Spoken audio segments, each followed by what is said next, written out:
isso tão claramente como está se percebendo agora. Nós estamos em tempo de revelação, nós estamos em tempo de apocalipse. Então está vindo à tona, né? Através deles, é por causa deles que a gente é adestrado a ser como é, a querer vencer na vida, a ter uma mentalidade super competitiva, a ter ânsia de consumo, procurar como razão de viver, constituir patrimônio. Eu, com 19 anos, eu dizia, é muito pouco para querer da vida, riqueza e patrimônio. A vida vai acabar, o que eu vou levar dela? Não vai ser riqueza e patrimônio. Eu estou aqui de passagem, eu sinto isso claramente. Mas, através dessas mentalidades, a espiritualidade fica restrita. Ela é restrita a quando você está lá no templo, porque Deus está lá, não está na rua. Na rua é o mundo lá fora, é o mundo profano. Então, você está dispensado de toda a ética no mundo. Porque o mundo não é ético, a sociedade não é ética, né? Não tem humanidade. Se a sociedade tivesse uma prioridade mínima para o ser humano, não tinha gente como lixo na rua. Produção de alimento tem que sobra. 40% da alimentação é jogada fora.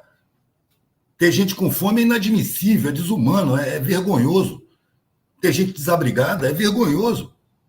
Eu lembro quando, na crise de 2008, quando de repente apareceu 15 trilhões de dólares para salvar os bancos, e aí a FAO, que é a organização da ONU que trata da agricultura e da alimentação, se manifestou dizendo, poxa, tem tantos anos que a gente pede 1/10 disso para acabar com a fome no planeta inteiro. 1/10 de 15 trilhões.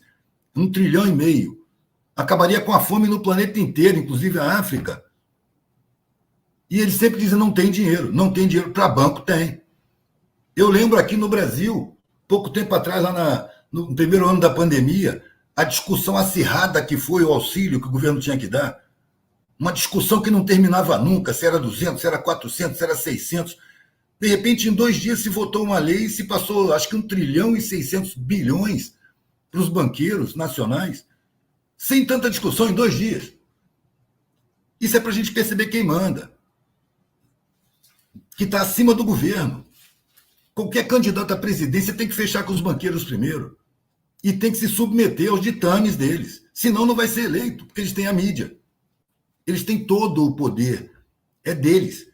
Só que eles dependem da nossa concordância, a nossa do povo. Dependem do nosso consentimento, que a gente dá inconscientemente, levado pelo massacre midiático publicitário, pela falta de defesa crítica, que a gente não tem instrução decente para se defender dessas falcatruas. Falta todas as condições de entendimento.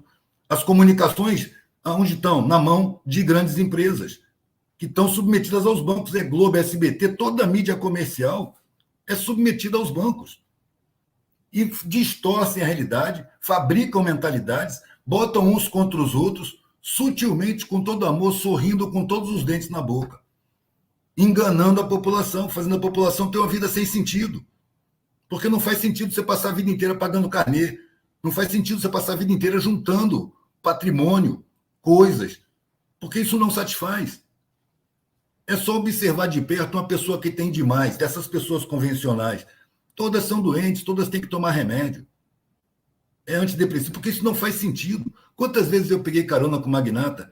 Quer dizer, quantas vezes assim, ao longo de 20 anos de carona, porque é raro esses caras dar carona. Mas quando um dava, ele começava a conversar comigo, sentia que eu tinha receptividade para a ideia, para a reflexão. Ele começava a me contar coisas que eu sentia dentro de mim que ele não contava para ninguém. Ele estava contando para mim que eu era um merda, que ele não sabia de onde veio, que entrou no carro dele, que tinha uma capacidade questionadora e reflexiva, ele podia desabafar comigo e depois eu ia sumir da vida dele, eu ia descer do carro dele e nunca mais ele ia me ver. Então eu ouvi muito desabafo. E era coincidente nos magnatas. Cara, eu tenho tudo, eu sou vitorioso, eu sou o mais rico da minha família, cara. E, no entanto, eu sinto um vazio tão grande, eu sinto uma falta de sentido, porque isso não é o sentido da vida. Você deve saber isso mais do que ninguém, velho. Eu tô rindo porque parece que você assistiu o começo da live, né, Frei? Exatamente, cara, as mesmas palavras que a gente fala. Eu acredito que você tenha sentido isso várias vezes, velho.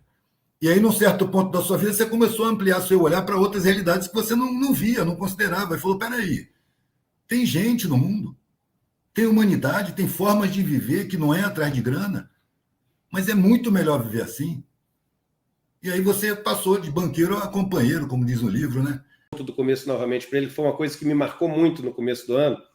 Eu vi pessoas próximas ou conhecidas ou que fizeram parte da minha vida cantando uma música, participando de um programa de televisão, fazendo a passagem, morrendo ou ali quase morrendo, né?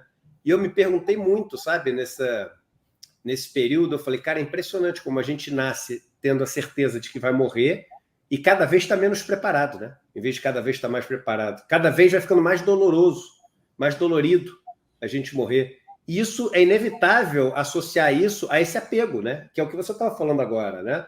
Ou seja, cada vez você vai tendo mais coisa para ter que largar, para ter que deixar, né? Cada vez você vai tendo mais o que você acha que tem até, na verdade, né? Que você não tem porra nenhuma. Uma vez desculpa, falei um palavrão aqui, Frei, mas os indígenas me falaram assim, homem branco é engraçado, né? Diz que dono da terra, né? Ele nasce, terra já está lá. Ele morre, terra continua. Se alguém é dono de alguém, a terra é dona dele, né? Eu achei ainda come o corpo dele, né? Ainda come o corpo dele. E ainda come o corpo dele, né? Então, eu botei como uma das minhas resoluções de fim de ano começar desde hoje a me preparar para fazer a passagem. Para cada ano eu estar mais preparado e não menos preparado para esse momento, em todos os sentidos, sabe? Deixa eu te interromper um minuto, mano. Não, é toda a tua palavra. Se você vive de acordo com a sua consciência, você está preparado, mano.